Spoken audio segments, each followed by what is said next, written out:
it's kind of for now. I think the marketing's taken a bit of a backseat because we're doing Two Snakes and Black Satin. He wants to kind of start filming again. It's called that, yeah. Two Snakes. But we originally we're marketing it as it was. It was a gritty, made to look gritty and also gritty because of the camera, film sort of set in Farnham, and it was a horror film, and I think that was part of the appeal of a lot of people who lived in the area. People were curious to watch it, people were curious to see what Gav had done on a grand and a half. You know, the kind of different cast and crew had the pockets of friends, and we kind of all brought them together to watch it and things. Did you get any local press? You said that local people were interested. Did you get any local press? We've had a lot of internet people reviewing it, and Gav had a lot of interviews with different people on the internet. But I don't know if we've had any local press. Maybe the Farnham Herald or something, I forgot what it was called. I only asked that because I wasn't expecting you to talk about that local people would be interested. Yeah. Because generally, if you put it on the web, it's all people who are more interested in horror wherever they may be. Yeah. That's all. Well, yeah, we got a lot of reviews from horror magazines, online horror magazines, and a lot of people interested in Gav himself. So we got lots of interviews. But yeah, horror fans on the internet and things, as well as people in and around here who came to the showing in Portsmouth and the showing at the Farnham Maltings, which was a success. That sold out, which was nice. So you managed to sell out a cinema floor? Yeah, well, yeah, it was not a multiplex, but it was enough. So you sold tickets to see. How much did people pay for a ticket? I think we paid a £5 for each. We paid a £5 for each for a ticket. Can you just give us that in one lump? Sorry, without me. Yeah. Sorry. Just say how much. So say that where you've done the screening and how much the ticket. Yeah.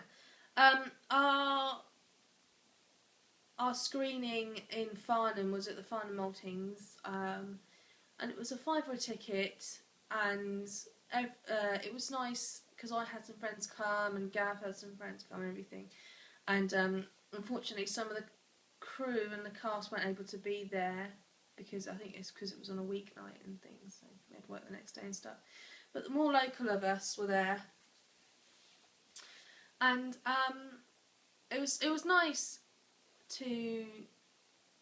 Well, the first time in Portsmouth, it was nice to have people's reaction to it that have never seen it, and laughing when they're supposed to laugh and things, and being shocked when they're supposed to be shocked. It's effective. It's worked when people have never seen it before, reacting in the way you think they should react, and you hope that they react. But the Farnham one was nice. It was local, and I saw some more people there that I knew, and they went out for drinks afterwards. It was Halloween night, actually. Yes, it was Halloween. Gav really wanted to show on Halloween. So last Halloween we showed it in Farnham, and it was what Gav wanted, which was nice. And he was very pleased afterwards. He stood up with a big smile on his face and looked at everyone and things. So.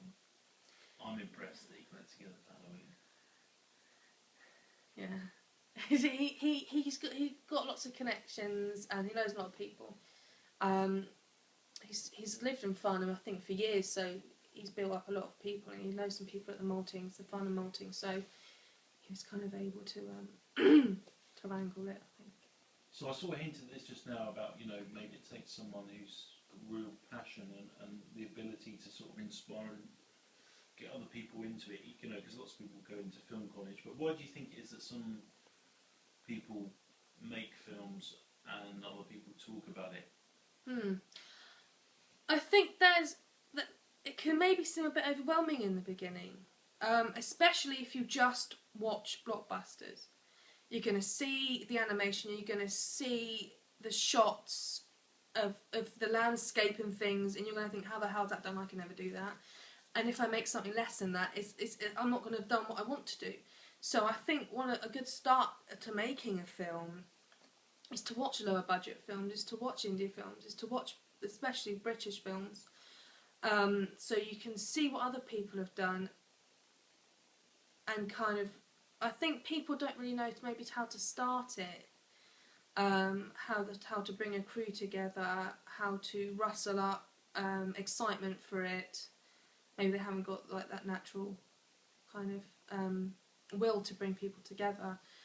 But I think, yeah, it can be a little bit overwhelming. There can seem like there's obstacles. Money's a big obstacle. I think people, especially who watch blockbusters, understand there's a lot of money involved, and they don't know how to get that money. What's your take on that? If I say to you, well, that's a great idea for a film, but I need like 20 grand to make it. Well, I kind of look at, would they have a plan for the 20 grand? What would you be able to instantly be able to cut? Well, not cut, but reduce in spending.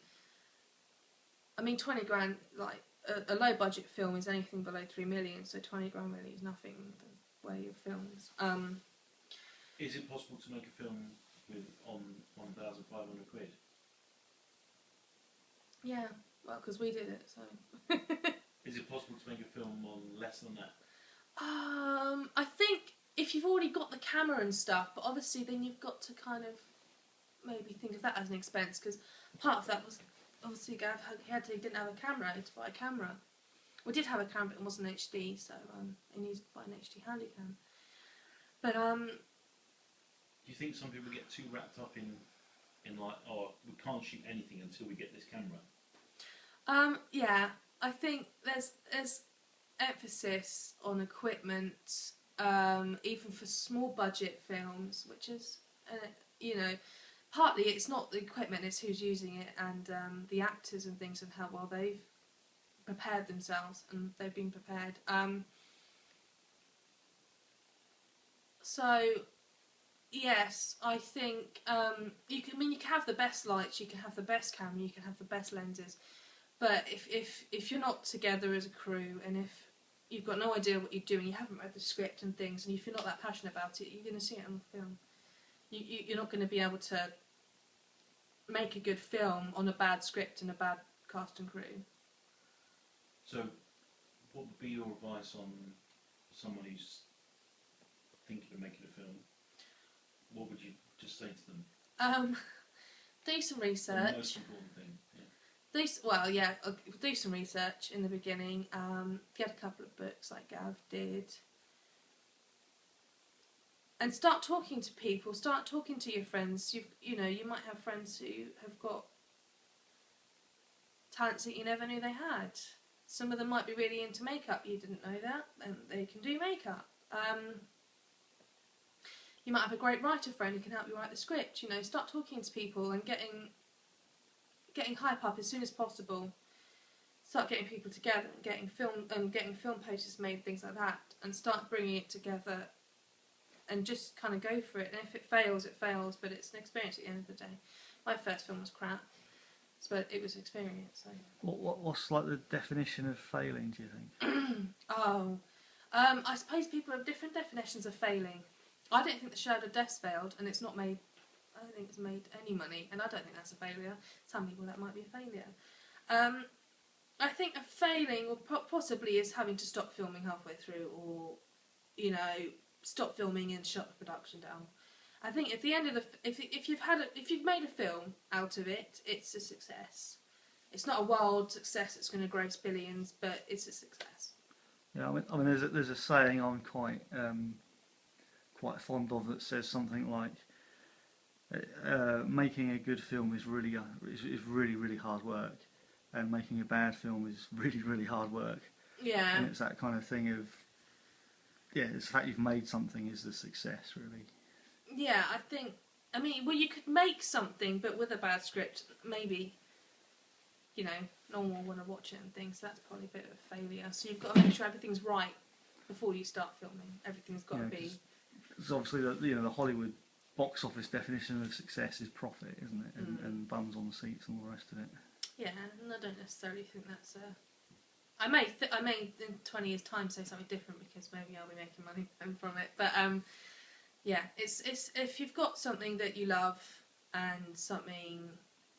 Well, for me, partly Shadow was something to put in my portfolio and something to put on my CV because it's impressive, you know. It's impressive that I've done that, and making friends.